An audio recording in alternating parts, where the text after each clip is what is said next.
Welcome to IMEE's Kitchen! For today's recipe, ako ay magpe-prepare ng isang Italian dish at ang tawag dito ay pasta di parfalle al salmone e panna. Sa Ingles, butterfly pasta in smoked salmon and cream. Una, gayatin ang kalahating sibuyas. Pagkatapos ay tadtarin ng katamtamang pino ang parsley o cilantro.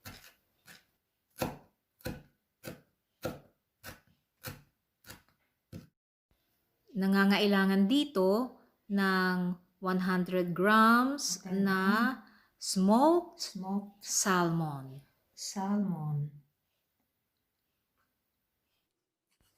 Gayatin din ito ng pakwadrado naman.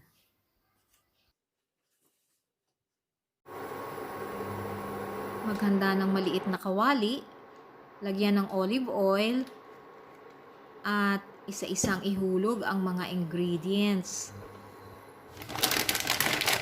Meanwhile, naghanda ako ng isang kalderong maliit, nilagyan ko ng tubig, pinakulo at inilagay ko afterwards ang 200 grams na pasta.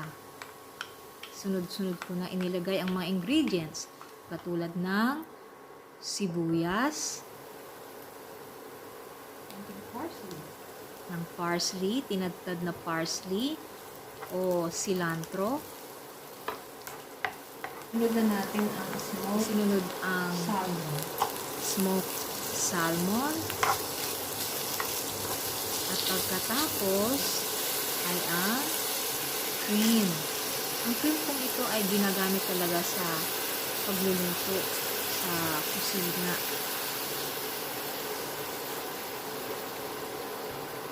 At kailangan ng mainit na tubig o pasta water para ma-dissolve ang cream.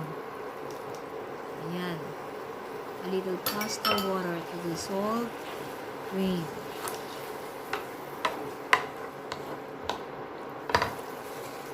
Nilagyan ko ng kaunting asin. Ang sumunod naman ay paminta o pepper. Salt, pepper,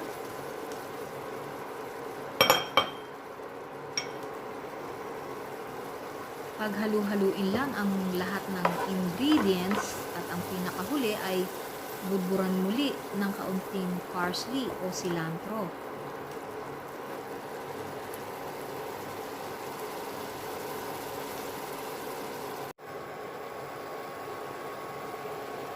Drops of lemon.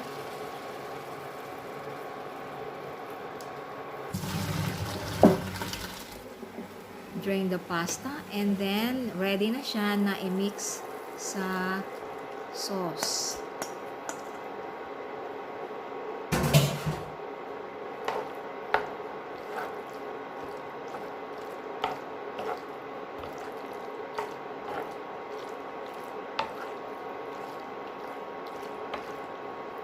And it's done!